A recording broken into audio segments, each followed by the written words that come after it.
Hachette Audio presents Zom-B Goddess, written by Darren Shan, read by Emma Galvin. Then, humanity's control of the world ended one blood-soaked day when the dead came back to life and ran wild across the globe. Society collapsed in the space of a few short, shocking hours, and nothing would ever be the same again. Becky Smith was one of the casualties. Even though her heart was ripped from her chest, she's been infected by one of the undead, so became a brain-munching zombie. Months later, she recovered her senses and took her first tentative steps as a monster with a conscience. B learned as time went on that a war was being fought to determine the fate of the planet. Two powerful forces were pitted against one another on the streets of London. An insane clown, Mr. Dowling, stood on one side with an army of mutants and savage babies. The kindly Dr. Oystein stood on the other, with his team of compassionate, revitalized, zombie angels. Dr. Oystein told B that two viruses existed. One, Clemens 13, would wipe out every zombie in existence within a couple of weeks if it was released.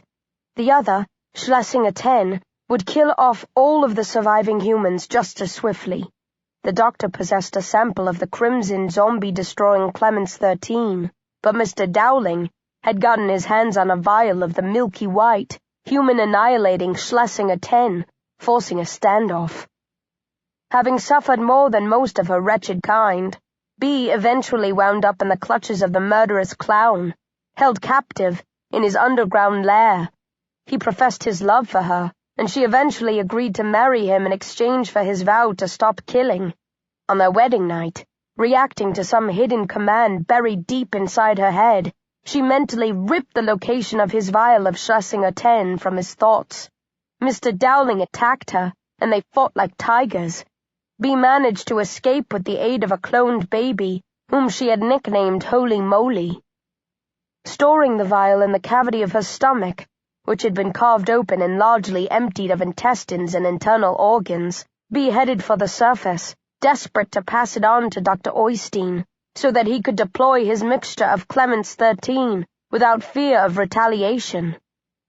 While waiting for the doctor in an old brewery, B found evidence that she had been played for a sap. She was horrified to discover that it was Dr. Oystein who had masterminded the release of the zombie virus that had brought the world crashing to its knees. Shocked and furious, she struck out at the man she had grown to love and respect, then fled, terrified of what he would do if he had both vials in his possession. All seemed lost when some of B's fellow angels trapped her, but she was rescued by an ex-soldier, Barnes. He took her to a safe house, and the pair planned their departure from London. But, late that night, a familiar foe of B's appeared, Owlman, so called because of his massive eyes. Owlman had a sinister psychic hold over B, and to her horror, he ordered her to kill Barnes. A slave to his whims, she automatically obeyed.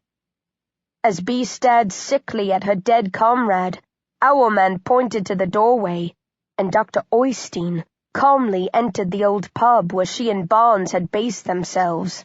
Taking a seat, the doctor told B that Owlman was his nephew, and that he and she needed to have a little talk.